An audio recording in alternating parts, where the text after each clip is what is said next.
LinkedIn's AI-powered job search can help you find the most relevant roles based on your goals and experience. It cannot help you find something to talk about in the elevator. So, ride any dragons this weekend? It can help you find your next job just by describing it in your own words.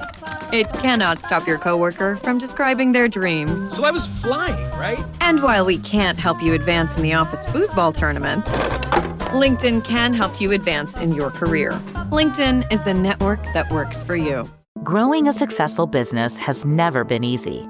But whether you're navigating a complex industry or trying to reinvent one, our breadth of banking experts are here to collaborate on market-proven solutions. At KeyBank, we're built to grow with your changing needs because we're not just here for the business you are now, we're here for the business you'll become. Reimagine business as usual. KeyBank opens doors. Learn more at key.com/B2B.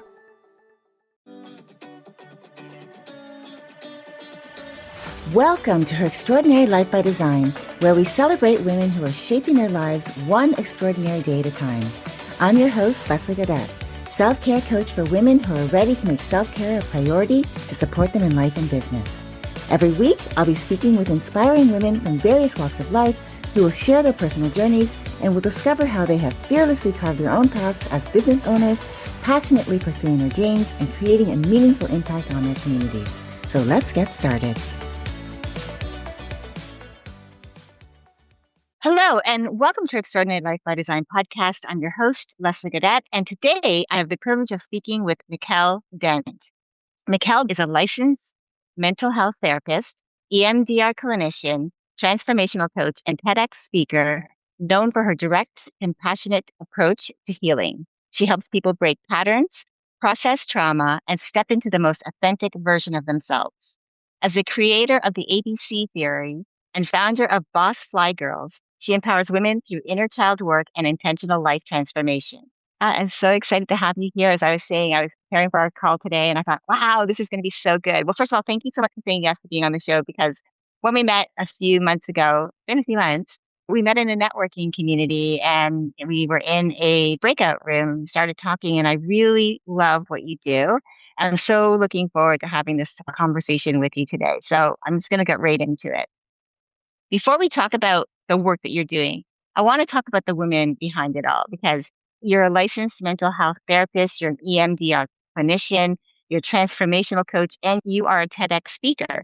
And at the heart of everything that you do is this powerful invitation for people to unmask and heal and transform. So can you take us back, though, to your own journey and share what led you here and what you discovered along the way that made unmasking not just a concept, but a true mission? Absolutely. So, first off, thank you so much for having me. I'm really excited to be here. And this is actually my first podcast where I am officially Dr. Mickell Dent. I defended Woohoo! it, yes, and I am officially Dr. Mickell Dent. I'm just waiting to go across that stage. But even with that, right? So we talk about unmasking and the titles and things like that. When I peel the layer of onions of why did I even start that, I have to say, just growing up in the inner city of Milwaukee, growing up in that zip code 53206, where boys are taught in elementary school, you're either going to go to jail or you're going to die. And when us girls, we're just taught like either we're going to have babies as teens and be on W-2, or we're going to be high school dropouts or graduate high school but never go to college. So when you have that type of societal pressures, you create a mask. You create a mask of surviving, you create a mask of conformity, and all of those masks. So I became a teen mom, and when I became a teen mom, it saved my life because I was a fighter, and getting into gang fights with my cousins and things like that, I realized when I had my baby girl, life just had to change for me. So I decided to not only go to college, but I also later on wanted to start my own organization. And with me becoming a mentor and then having an organization, I realized that there was there was a disconnect. There was a disconnect on what we were expecting our youth to be, the understanding of what mental health even is. There's a disconnect. And who better to go figure out the disconnect than me?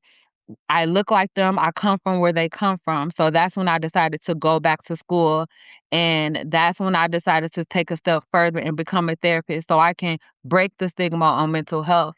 But even going through school and realizing that I experienced my own traumas that I had no idea about. I didn't even know I grew up in a war zone until I was in grad school. Here I am thinking I'm going to become this therapist, not knowing that there was going to be some type of intervention, divine intervention where it's like, oh my goodness, I went through traumatic events. That's not normal for your cousin to touch you. That's not normal for your uncle to always be drunk. That's not normal for you to just see people who strung out on drugs every day, hear gunshots, and that's not normal. I did not realize that.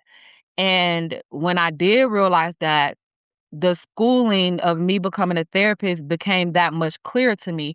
First, I need it to go get the healing that I needed to begin getting so I can speak to them on a different level and I can transform. But it also showed me how stuck we are, how many masks they handed us. They handed us so many different masks that we don't even realize we grew up in a war zone and we have to be all of these different things to different people and all of that. So I knew that school for me, it was like a aha. It wasn't just for me to become a therapist. School for me was the beginning of my purpose and my calling to really, really, really help my people heal by first showing them it can be done, but then also going back to reach them and let them see how many different masks they're wearing. And the true power is in beginning to heal and really recognizing the story society gave you was their stories. There's something still inside of you. Yeah, so true. I feel like we just, especially now because we have social media, like once the internet became like this huge thing that we all use now, it's where we show up and we show. It's hard, I think, a lot of time for people to show themselves. I watch on social media all the time where people are being open and vulnerable and sharing their truth, but they're not sharing it as who they are. They're still hiding behind that anonymous filter, which is a kind of mask, right? And I started thinking about like how, as 'cause first of all, your TEDx talk, it centers on the masks that we wear, right?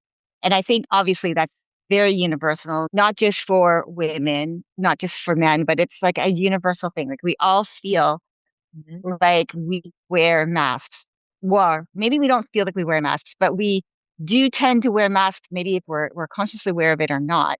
And I know a lot of the time when we're using the anonymous filter on Facebook, we obviously know that we're hiding behind this filter because it makes us feel safe. And I think that's the safety piece, right, that comes into it. So I know that I know, like, 'cause this podcast is for women. It's women's voices for women. And I know that especially as a high achieving women who listen to this podcast, high performers, women who are going out there and going after the things that they want, just like yourself, the young women that you work with, the clients that you work with, that we've come a lot of the time we become so good at wearing the mask that we've forgotten who we are, right? So what are some of the most common masks you see the clients that you work with, that when you talk to them, what some of the common masks that you see them wearing, and what's the real cost of keeping that mask on? Yeah, so that is really great that you said that, and you said something earlier where you're like, is we wear masks for safety. And what I want the listeners to know is masking is not always bad. Sometimes it's protection. Sometimes it's needed. It becomes a problem when we get so caught up in the mask that one, we forget that we're wearing the mask, or two, we forget to take it off and we begin suffocating. So, what type of mask do I see my clients wearing? and what type of mask I noticed that I was wearing after I realized, So, the number one mask is a mom mask. What do I mean by that? Mothers out there, caregivers that's like mothers out there. We wear it all the time. We can have a rough day. We can not know how we're going to figure it out. Like, I grew up in poverty, but I promise I never knew I was poor until they told me I was poor, and I started qualifying for things. I never knew because my mom was that mom. She wore that mom mask. You don't know what moms are going through. They just make it happen. You can be crying right now, and if your baby knocks on that door, you're going to wipe your tears and give your baby what they need. That is a mask that you have to pretend to be okay all of the time. That is a mask. Another mask that I see is conformity. People conform without even realizing it all of the time. And what does conformity looks like? When you are conforming to what other people want you to be, then you forget who you are. Think about it. When you are a CEO, you conform to how they told you you're supposed to dress, look like, speak on, even if you know in the pit of your stomach this next decision you're about to make is not a good one. And then conformity. Think about, you mentioned social media earlier. Look how things be trending. When you see things trending, that's the sign of conformity. You're putting on the mask, you're doing the things that they said we're supposed to do right now. Or let's even think about the way of the world with politics and all of those things. Like, you're agreeing because the majority of the people agree. You're afraid to speak up. Deep down inside, you know certain things are not right, but you are afraid to speak up and stand out. So you conform to what majority are saying. And I mentioned those two masks because I think those are masks that a lot of us wear and we don't even realize that we're wearing. It's literally the programming, or we justify it like, well, I got to be tough as a CEO because if I'm not tough, then they'll run over me. It's a way to be who you are still and have that respect factor. And then let's just talk about the hidden cost to that. Because even with my TED Talk, it was about the mask that we wear and the hidden cost because the masks feel good. And oftentimes I reference the movie The Mask with Jim Carrey, the green mask. He would turn it in, put the mask on, and then it would turn into the green mask, and he became a whole different person. At first, it was okay because it gave him energy he didn't have before wearing the mask. It was okay. But what happens when we wear that mask a little longer? Just this one more time. Then the mask we become so addicted to the mask that we then trick our brains to be the mask and it no longer wants to remove itself. So what is the hidden cost? You are not able to be your authentic self. You are performative. You truly cannot unlock your true power with this mask on. And then even in the movie, the mask it starts to take over. So when the mask take over, now you disappear. Now you no longer exist. An example of that is one time you thought you maybe wanted to be a teacher, but now you can't get off the bed and you have convinced yourself that you don't want to be a teacher anymore. Yes, you do. It's the mask that you're wearing. Your brain wanted to protect you, and it hurted too bad for you to realize you still wanted that you start tricking your own self. Think about people who say they want to lose weight. You want to lose weight. January 1st, you're in that gym. And then January 10th happened. And then you say, you know what, I'm going to go tomorrow. Tomorrow turned into a few months. Here we are almost about to hit May. And you have not touched that. Why? Because you start putting on the programming, strolling in your phone, social media, and doing all these other masks that you are now forgetting to remove your mask and be healthy the way you want to be healthy. Yeah, I so agree with that. It's even thinking about if you want a quality of life, like whose life are you actually living? Because, like you were saying, the mask can take over. And it can also be because other people are pressing their expectations on you to be something, to do something, maybe that they had always wanted for themselves. And it's like Mhm. being able to have that, to be able to stand up for what you truly want so that the mask doesn't take over, right? The mask of, oh yeah, I'm okay. I'll do what you want. Yeah, that's what I want. Because I've had guests on here before who've said it took me decades or even, years or even decades to actually come to the conclusion to be able to just speak up and say no. I was very fortunate. I was, I guess I was taught, not really sure, but I can say that just from watching, hear my mom's story, and because I grew up in poverty as well, single mom, living in social housing, and yet I didn't really know there was anything different about me until everybody around me that I started seeing that was outside of the bubble started telling me, what my worth was. And that was a lot of unpacking to do. Anyways, I wanted to talk about your ABC theory because it's a framework that you have for transformation. And I would love for you to tell us about it so that we can understand what it is and how it works. So, can you walk us through the theory and share how it helps your client, someone that helps them move from being stuck in their old patterns to actually stepping into the most authentic version of themselves? Absolutely. My ABC theory came out of a place that I had to climb out of. I myself had what societal say is a perfect life. I was married, I had the houses, I had the cars with 1 mile when I drove off the lot. Like, I did that. Wearing a mask, wearing the societal mask that we're supposed to grow up, get married, own the houses, have the business, and that's it, right?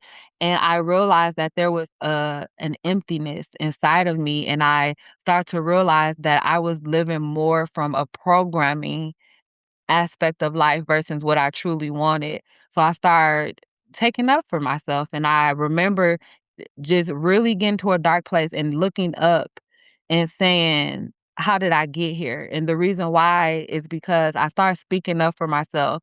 But when I started speaking up for myself, I walked away from that marriage and I went back to my old behaviors. And that's where I'm about to tell you about the ABC theory. Because if you're not careful, if you don't program your mind and if you walk away from one thing and you're not programming it to do something else, you're going to default to your old habits. So, yes, I celebrated walking out and getting my voice back because at that time I didn't realize how controlling that relationship was. He was older than me and he capitalized on my people pleasing and my pick me, but I didn't realize that. And then when I started waking up, it's like I realized it too much. And then it's like a person of the ego. My ego took over. Like, I don't need this, not knowing I was going to convert back to my old ways. So that's what I did to the point that I lost everything. And I remember being in my apartment at the time and just really looking up at the ceiling. And I remember this feeling. And the feeling was overbearing. And I just literally looked up as if in that moment, I just saw God and I was just like, how did I get here? Like, how? And then it just started revealing to me. It's like in a movie where they rewind, like it's a part of the movie and they're like 10 years before and they start rewinding back in time and I start realizing how I walked into old patterns. So then I start behaving a certain way and the consequences was me lying in this bed looking in the ceiling. So now in that moment, I said no more. I deserve more. I've been through too much. I started going through therapy again. I started healing. And that's when I discovered the ABC theory. So the ABC theory, ABC, A, it stands for addiction. B stands for behavior. And then C stands for consequences. See, when I was at the bottom and the pit's bottom of the lowest I've ever been, that was the consequence. But I had to really reflect to see what behaviors led to that, but what addictions. So when I say addictions, a lot of people say, well, I'm not addicted to anything. You Hmm. are. We are all addicted to something unconsciously. So then I pause and I ask them, even my clients, what do you spend the most time doing? What? You say you want to lose this weight, but what do you spend the most time doing?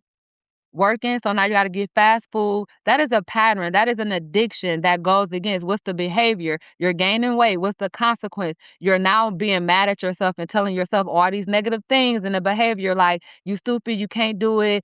And when every time you eat a fry, you're negative self-talking. You know what I mean? And then the consequence is you're staying where you are. You're reprogramming your brain that you're not enough and you're not moving. So again, addiction, what do you spend the most time doing? You have to sit in reality, because if you say you want to change, if you're not working actively to reprogram and rewire your brain, you're going to default to addiction.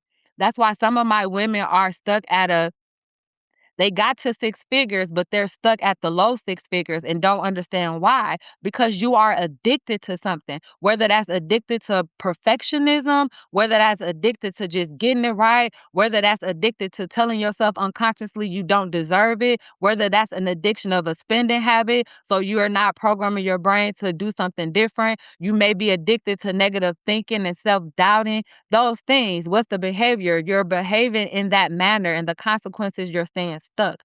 So in this ABC theory, we first have to identify what you're addicted to, you realize your behaviors, and then you realize the outcome. How do we change that?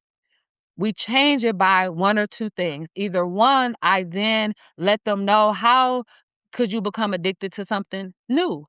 Our brain is a muscle and it's lazy. So let's say, for an example, if you are a woman who keep going back to no good men, you are addicted to something. So if you keep going back to no good men in your mind, you're like, I know I'm better than this. You are unconsciously telling the dopamine in your brain, I love this. Our brains are lazy. It don't know if we should, if it's good or bad. It just knows what you keep telling it. You're programming it to keep going back to no good men. So then that's why you keep going back. What's the behavior? What's the consequence to that? So we have to get real with ourselves. So after we identify that, what's the new? You have to reprogram your brain. It's a muscle. So how do we feed it different addictions? So let's give the analogy, since we're talking, predominantly to women. Let's give the analogy of the guys or relationships, right? And you feel like you're supposed to be in this different type of relationship, or money value. Because when women, we're bossing up, ladies, so we're wanting to get past this threshold.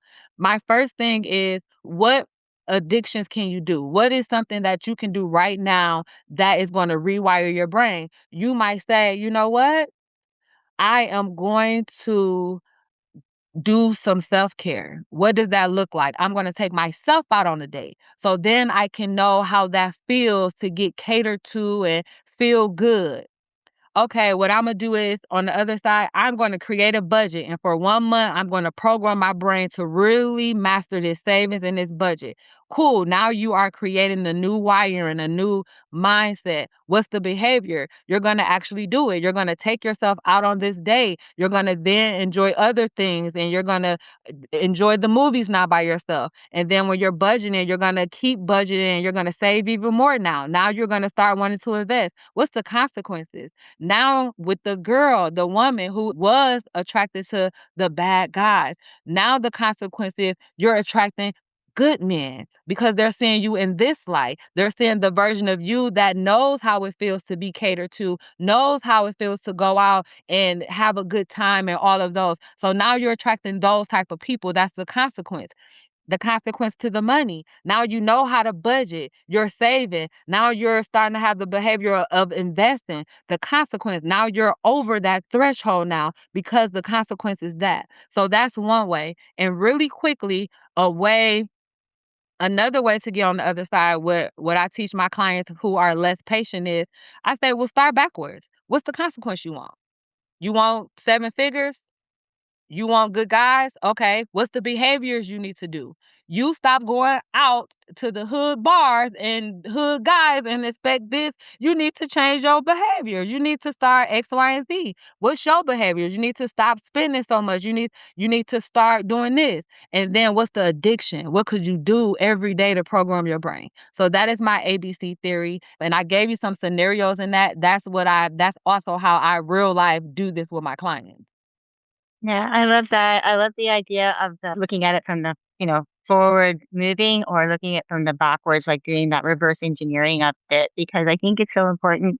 There's also the accountability piece, right? Because we often try to boost external circumstances. Well, it's this reason because I live here, so these are the only type of guys that are in my neighborhood that I can date.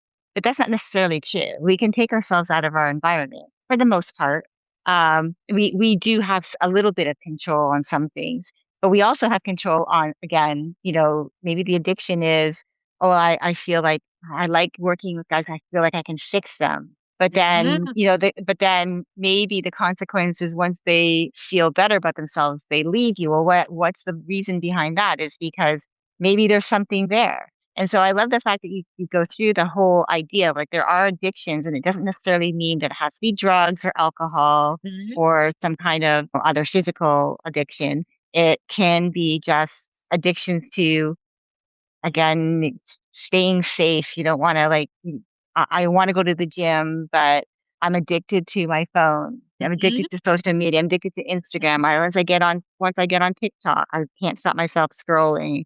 And then what's the mhm. consequences of that? It's hours have gone by. That's the behavior, right? So I love that, how you framed that. One of the things, as you know, this month for me, we talked about this on our coffee chat, is that we're exploring what it means to influence with integrity. And I believe what you do points to this truth that you can't lead authentically from behind a mask, right? So I want to get this from your lived experience. What does it look like for you specifically to lead and influence from a truly unmasked place? And how does that kind of authentic presence change the impact that you have on the people around you?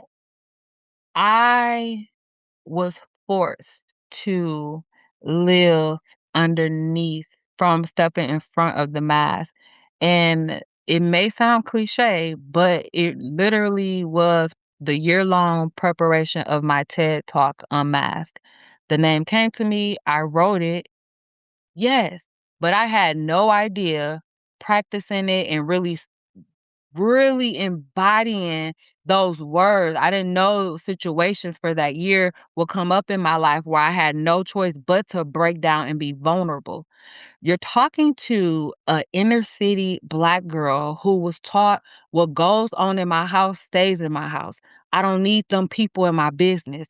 This is the wiring programmed in me. So being vulnerable, no, that's not something I was taught. And growing up, how I grew up in the neighborhoods I grew up, you don't be vulnerable. If you're vulnerable, that shows weakness. Weakness, you're going to get killed. That is what we were taught.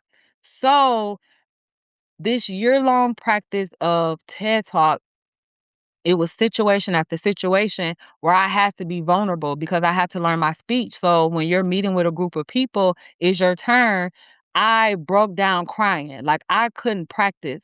I've been going through some things with my son. He's ran away. I don't know anything. It's bothering me because here I am, this woman. I'm a therapist. I have international awards, national awards for helping you.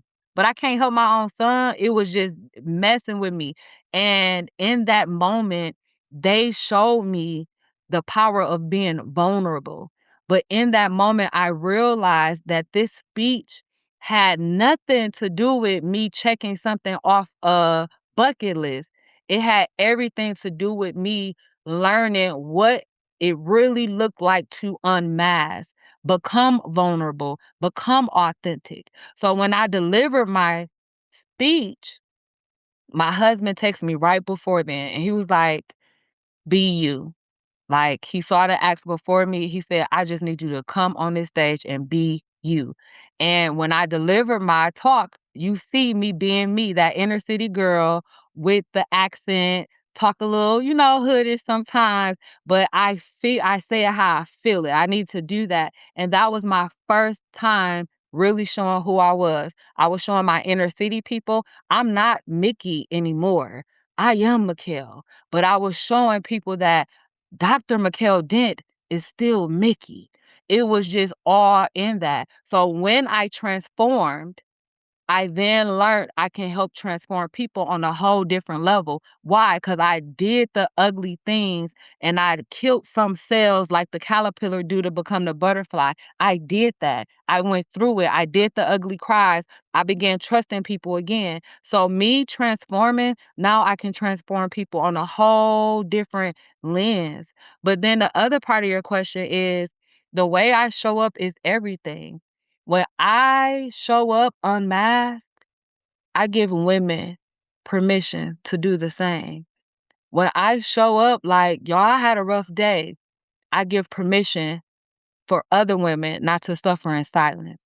When I go on lives and I keep it real about there's times that I chose bad guys and I didn't understand that that's what I was doing. And now that I understand, I'm mad at myself that I was stupid like that. I give other women permission to forgive themselves or to have that aha moment and realize you don't have to stay stuck there.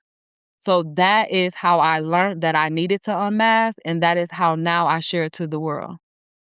Yeah, I love that. It's just you're not trying to be something different. It's like you're leading by example. You're living it by example because we can we can teach about anything. Like people can just like figure out like, oh, I want to teach about this. It's maybe it's something I could be good at doing. But if for me, I feel like when you actually have something that you can live and lead from example, that's where the biggest impact comes from because you are showing other people what's possible, Yeah. but you're also showing yourself what's possible because you also have that transformation. And for me, I always say this, and I truly believe this, is that any transformation that I've had that's been the most impactful has always been from the inside out. And I feel like when that happens, everything from the outside that comes in is just a reflection back because that's how good I feel on the inside. And I think that it can really speak volumes when people actually realize that we do actually attract, like, when they talk about the law of attraction, we do actually attract a lot of the things that we're putting out into the world. If you're always thinking negatively, that's what you're going to attract. If you're thinking positively, you're going to attract that. If you're thinking like the only men that you can attract are the bad boys, the guys who Yeah. don't treat you right, then those are the guys you're going to attract because that's the energy you're putting out there. And I truly believe that. I'm not saying it's your fault or anything like that, but we can change. And what better way to actually think about like your ABC method? Like what are you addicted to? What are your behaviors? What are the consequences? Go through everything. That'll help you to like look back at your past relationships. What was it about those relationships? Why were they were good? Why did they feel so good in the beginning? But then they started to unravel and then maybe eventually they're gone. Or maybe you're in a relationship right now and it feels that way, like it just doesn't feel right. I just feel like it's just so important that we take the accountability, but we also know that there are other ways out there to live our lives and we can actually have a good life if we're just intentional about it. And I think that's why I wanted to have you on because I felt like what you're doing, which I want to get into this next, is really important.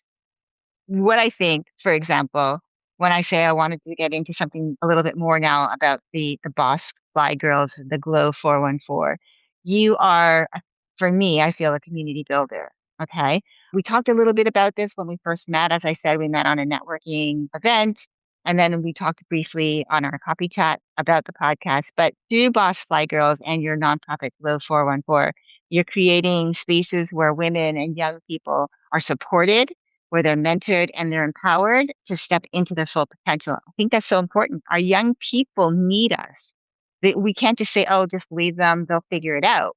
So Mhm. I love the fact that you realize, okay, I already know where I come from. Girls are taught this and boys are taught that. And it's just Mhm. what we learn, right? Mhm. And it doesn't necessarily mean that it has to be our truth, but somebody has to go back into the mix and let's say, hey, listen, no, no, no, no. Like, Yeah. listen to me. This can be different. So what was the vision behind building these two spaces? And what do you find women, young boys, young people, young girls, what do they most need that they are simply not getting anywhere else? They need to feel heard. They need to feel heard. They need to feel heard. Much too often, our young people are taught, get out my face, you don't know anything, you're not this. They're in, especially where I come from, they're in these stolen cars. They call them little YNs. And y'all, they're nothing. There's no hope for tomorrow. Oh, we're doomed. By the time we get older, we're not going to have no social security. These kids don't work on all.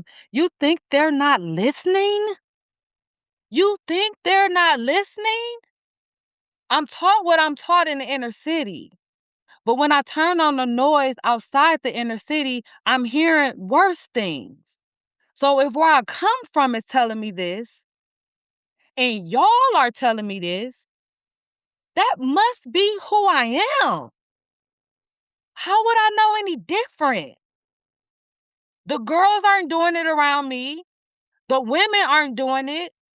My elders told me that there's no hope for us.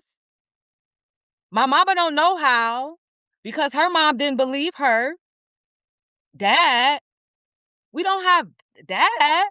What is that? But then when I turn on the TV to get a dad figure, he's saying too, these YNs, there's no hope for us. Well, I guess, dang. So then that's when we begin masking. That's when our naivety go away. That's when we go into societal's programming. If you're saying that there's no hope for our youth, you're saying that our world is over. And you don't even realize the unconscious programming you're doing to your own self. Because if you believe the world is over, you're going to act like the world is over. That's why you're sitting in depression. That's why you're posting on social media like your life is together and you can't get out the bed during the weekend. That's why when you get off at 5, if you're a functioning alcoholic, you're drinking right at 5:03, the bottle right in the car waiting on you. Ask me how I know. We have to watch our words. I'm not going to forget about my youth because if I forget about my youth, I'm forgetting about me. I was a youth. So I go back into these locations where I'm from. Yes, I live in Georgia. Yes, I'm living my dream. But I'm going to go back.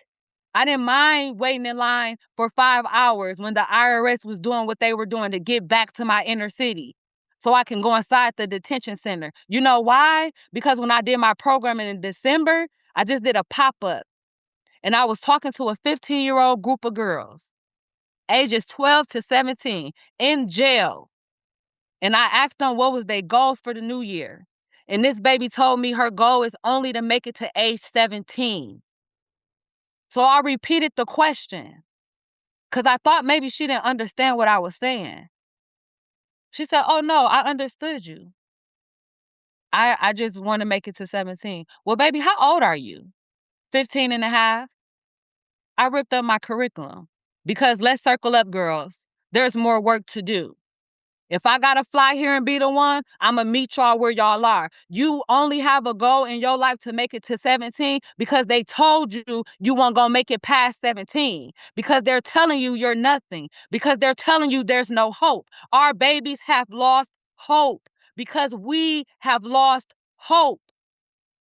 So when I'm mentoring to them and I'm changing them, by the end of that session, she talked about her wedding.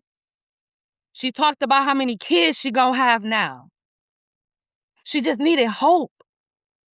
Let them be heard. What are they really saying? And then when I'm boss fly girls is when I was being a therapist to women, especially high profile women, I was realizing the brokenness inside of them because they did not heal that little girl. And the world can't see it because I got to give. I can see it. I see the little girl in you. I got to help heal you. So let me make it a movement where I'm not just talking about we need to do something. I'm going to create the space where women can be vulnerable, when they can show up, when they can give them ugly cries, and we meet them where they are, and we spark that light again so they can remember the power that they have that was stripped from them when they was a little kid, like they're programming our youth now. Again, I am the evidence. I'm not the exception. I am the evidence it can be done when you invest in tomorrow's leaders. Had my cheerleading coach gave up on me, I probably wouldn't be here. Had my mom not poured into me, I probably wouldn't be here. Had I not had a granddad who was a pastor and told me every day dropping me off at school, you can be a doctor, I wouldn't be a little black girl from the ghetto of 53206 who is Dr. Mickell Dent. We need to reprogram their minds, but it starts with us. We have to start believing again, and that's how we give them hope again. Yeah. I love what you shared because it's so true. It's just so true. If we stop listening to them and we start speaking at them, telling them what we expect is going to happen to them, we're not giving them any hope. So they might as well just give up. They might as well I'll just be the statistic. I'll just be the evidence that you say that I am.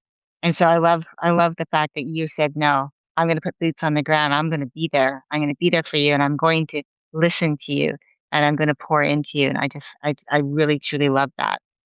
Before we go, I want to make sure that we talk about your upcoming 4-day EFG evolution experience in July. So tell us what it is, who it's for, and what someone can expect to walk away with.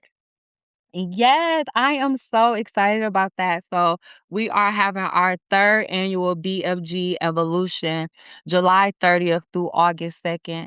And this is an experience. If those know anything about Women Evolved and my girl Sarah J. Roberts, we partner with not necessarily her, but her movement where we rent out this space, we get a suite, and I have my workshop during that time. We have a dinner, we fellowship, and we really get poured into. And then that last day is a celebration of brunch.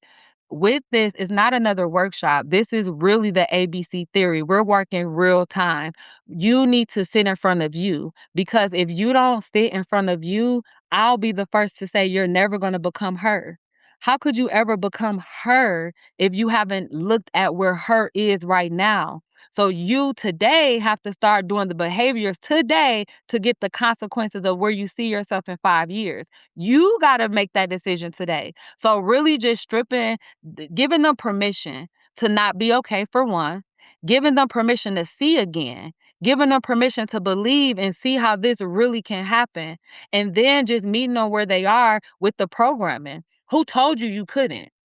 Who told you you wasn't good enough? Who told you that? So because your mom didn't answer or she worked a lot, that told you you was not enough, you told you that. But guess what though? Now you got the power to tell you something different. Let me show you how. So we actually walk through that. I don't just talk to them. We actually do it because I believe if I can get them the seed, if I can give them a little dose while they're in front of me, that is going to be forever. Now the seed is planted. I don't want you to come to my workshop and take notes because I've been there. I got notebooks full of notes. But if you don't put any legs to those notes, nothing's going to happen. So we start walking right then and there. And the women that I'm looking for, I'm not looking for the women who want to come and just come to say they came. And I want the women who enough is enough. That woman who needs to invest in herself. You're not stuck because you are inadequate. You are stuck because you don't know that you are in an addiction. So if you can hear the sound of my voice, for any woman sitting on the couch, for any woman who feels she's not worthy, for any woman who is just tired of laughing around people and acting like they have it all together, but deep down inside, they're not able to embrace it because they know that they haven't put in the work. For those women who are successful and people tell you you're supposed to be happy, you're supposed to be excited, but you don't know why you just can't be because you're suffering from imposter syndrome. This is for you. For women who know that their lifestyle is bigger than what their lifestyle is right now, this is for you. For women who are really just tired of being sick and tired, but no one around them can show them the way. Here, meet me. I am reaching my hand out. This is for you. It's not lonely at the top. It's only lonely when you think that the people you wanted to come with you was going to come. I'm here to tell you that it's a room full of us waiting on you. You just have to make the decision. Those dreams you have really can come true. That car you want really can happen. The peace you want really can happen. But it starts with the decision. That's who I'm looking for. So go to bossflygirls.com, and go ahead and get your ticket. I said what I had to say. I don't advertise a lot because I always say who's supposed to be in that room, be in the room. Remove me from the room. God, send me my people. I'm ready.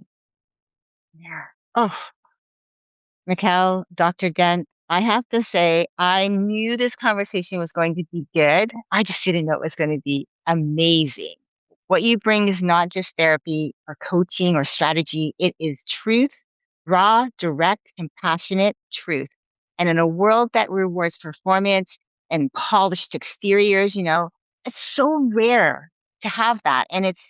But it's so needed. Our young people need it, the people ahead of us need it. We need it with our peers. And the idea that the masks that we've been wearing for so long can start to feel like our real faces, and that the healing begins the moment that we're ready to just and willing to just take it off. That is going to stay with me. I just loved what you've shared today. I know it's going to stay with the women who've been listening in today as well. So thank you so much for the work that you're doing, for the way you're showing up, for the people that you serve, for being so unapologetically who you are in this conversation. That in itself is the message. As I said, influence with integrity. You are walking the talk, my friend. Thank you so much. Thank you so much. And thank you for seeing me. Thank you for seeing me. Thank you, Queen. Yeah. Of course.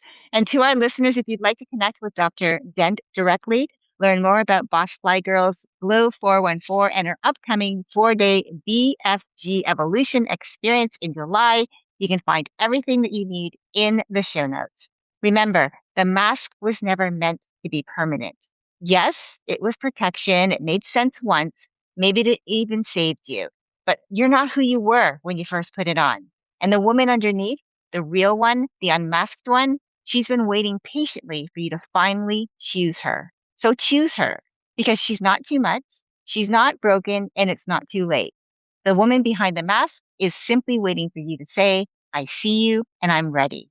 Until next time, keep dreaming, keep believing, and keep designing your extraordinary life one day at a time. Thank you for joining me on Her Extraordinary Life by Design. I hope you've been inspired and empowered by the incredible stories shared on this show.